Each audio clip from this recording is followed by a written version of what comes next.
नहमदुहु व नुसल्ली अला रसूलिहिल करीम अम्मा बाद फ़ाऊज़ु बिल्लाहि मिनश्शैतानिर्रजीम बिस्मिल्लाहिर्रहमानिर्रहीम। तारीफ़ात के लायक अल्लाह रब्बुल इज़्ज़त की ज़ात मुक़द्दसा है।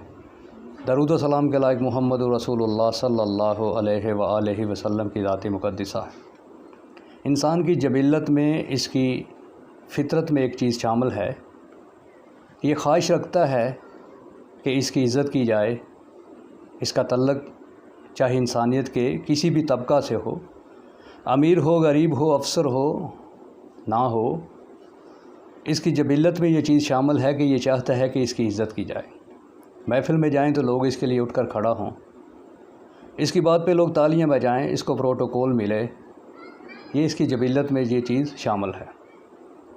इसको हासिल करने के लिए ये कोशिश करता है, ये मेहनत करता है।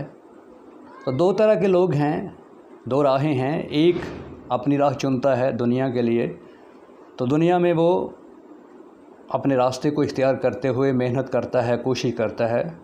तो एक ओहदा उसको मिलता है, कभी डॉक्टर बन जाता है, कहीं इंजीनियर बनता है, कहीं दूसरे ममालिक में वो चला जाता है, वज़ीर आज़म बन जाता है, वज़ीर आला बनता है, पुलिस में चला जाता है, फ़ौज में चला जाता है।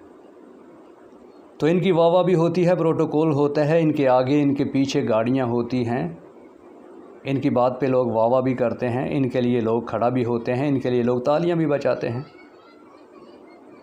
और एक वक्त आता है कि ये रिटायर हो जाते हैं, और रिटायर होने के बाद ये गुमनामी की ज़िंदगी गुजारते हैं। और एक वो है कि जो निकलता है अल्लाह के दीन के लिए, अल्लाह के रास्ते में निकलता है।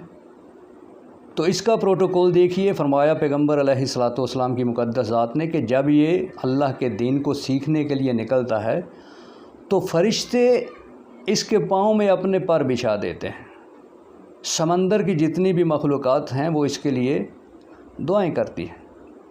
वक्त आता है कि ये हाफ़िज़ कुरान बन गया, ये एक आलिम बन गया।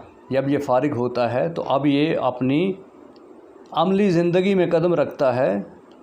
तो एक डॉक्टर ने अपनी अमली ज़िंदगी में कदम रखा, इंजीनियर ने रखा, वज़ीर आला ने रखा, वज़ीर आज़म ने रखा, चीफ़ ऑफ आर्मी स्टाफ ने रखा। उनके लिए प्रोटोकॉल है, उनके लिए तालियां हैं, महफ़िल में उनके लिए इज़्ज़त वाली जगह का इंतखाब किया जाता है। उनके आगे उनके पीछे उनके आर्डर चलते हैं, उनके साइन चलते हैं।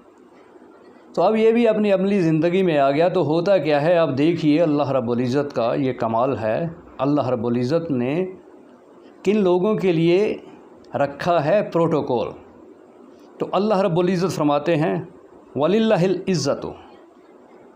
अगर इंसान इज़्ज़त का तलबगार है, इज़्ज़त चाहता है, तो इज़्ज़त तो सारी की सारी अल्लाह रब्बुल इज़्ज़त के लिए है, वाली रसूल ही।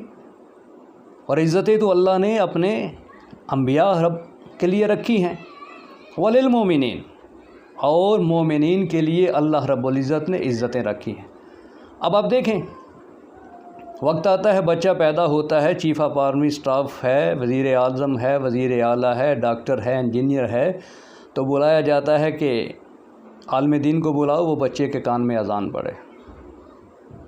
अब इन्हीं की मौजूदगी में ये सारे अफसरान, ये प्रोटोकॉल वाले, जिनके सांस लेने से वक्त रुक जाता है, जिनके आर्डर चलते हैं, साइन चलते हैं, नमाज का वक्त आता है तो ये सारे खड़े हैं। तो अल्लाह रब्बुल इज़्ज़त इनकी मौजूदगी में एक इमाम मस्जिद से कहता है कि आप आगे बढ़िए, जमात करवाइए। अब जुमा की नमाज आती है तब भी ऐसा ही होता है। ईद की नमाज आती है तो तब भी ये सारे के सारे प्रोटोकॉल वाले सारे के सारे खड़े हैं। लेकिन अल्लाह रब्बुल इज़्ज़त उसी इमाम मस्जिद को, जिसको हम नौकर समझते हैं, उसको अल्लाह इज़्ज़त देते हैं कि वो सामने खड़ा होता है। और जब वो खड़ा है तो सबको खड़ा होना पड़ेगा, जब वो रकू में है तो सबको रकू में रहना पड़ेगा, जब वो उठता है बैठता है उसके पीछे पीछे ये सारे प्रोटोकॉल वाले रहते हैं। अल्लाह रब्बुल इज़्ज़त दिखाते हैं कि देखो इज़्ज़त इसके लिए है। अब ये पाकिस्तान का एक छोटे से गांव का इमाम मस्जिद हो तब भी ऐसा ही है, बड़ी मस्जिद का हो तब भी ऐसा ही है, मस्जिद नबवी का इमाम हो तब भी ऐसा ही है, बैतुल्लाह का इमाम हो तब भी ऐसा ही है। कभी आपने देखा کہ اس امام مسجد کی موجودگی میں چیف آف آرمی اسٹاف سے کہا جائے کہ آپ جمعہ کا خطبہ دیجئے، جمعہ کی نماز آپ پڑھائیے؟ کبھی وزیر اعظم سے، وزیر اعلیٰ سے یہ کہا گیا کہ اب آپ عید کی نماز پڑھائیں؟ تو وہاں اللہ عزت دے رہا کس کو؟ وہاں بھی امام مسجد کو اللہ عزت دے رہا، جس نے راستہ چنا، سبیل المومنین، مومنین کے راستے کو چنا۔ تو عزتیں ساری کی ساری اب دنیا میں آپ دیکھ رہے ہیں کس کے لیے؟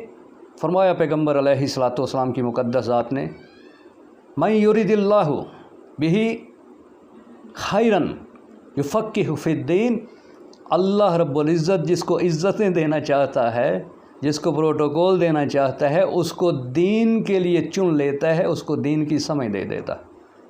تو یہ معاملہ تو ہے دنیا کا، آپ دیکھ رہے ہیں ایسا ہی ہو رہا ہے۔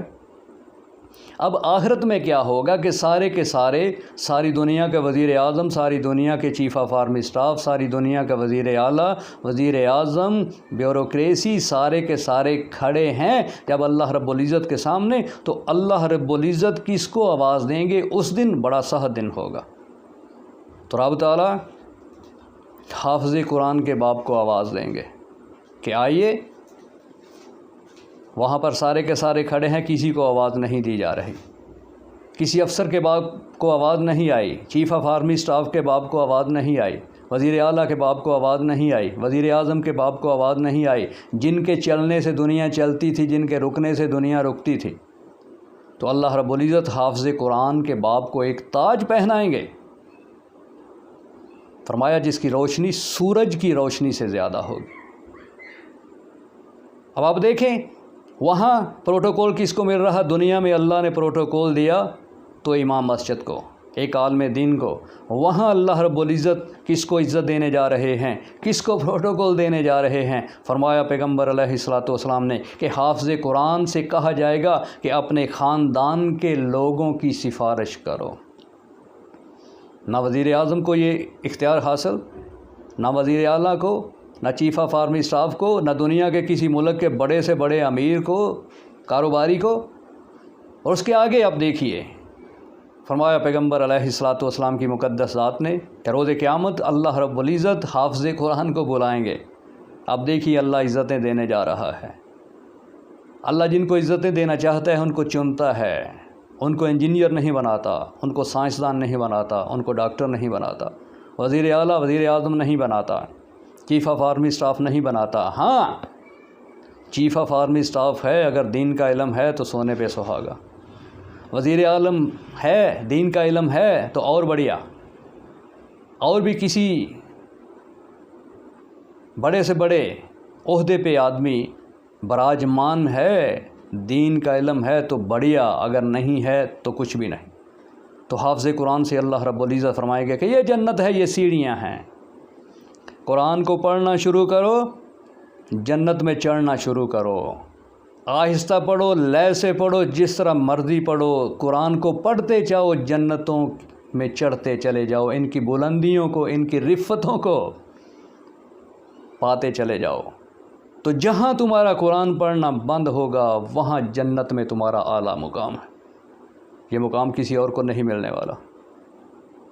یہ عالم دین دنیا میں ریٹائر نہیں ہوتا، بڑے سے بڑا افسر ریٹائر ہو جاتا ہے، یہ ریٹائر نہیں ہوتا، یہ دنیا میں بھی آخری دم تک، مرتے دم تک اللہ کے دین کے لیے کام کرتا رہا، اور روز قیامت بھی اس کو اتنا مقام دیا جائے گا کہ سارے کے سارے ششدر رہ جائیں گے۔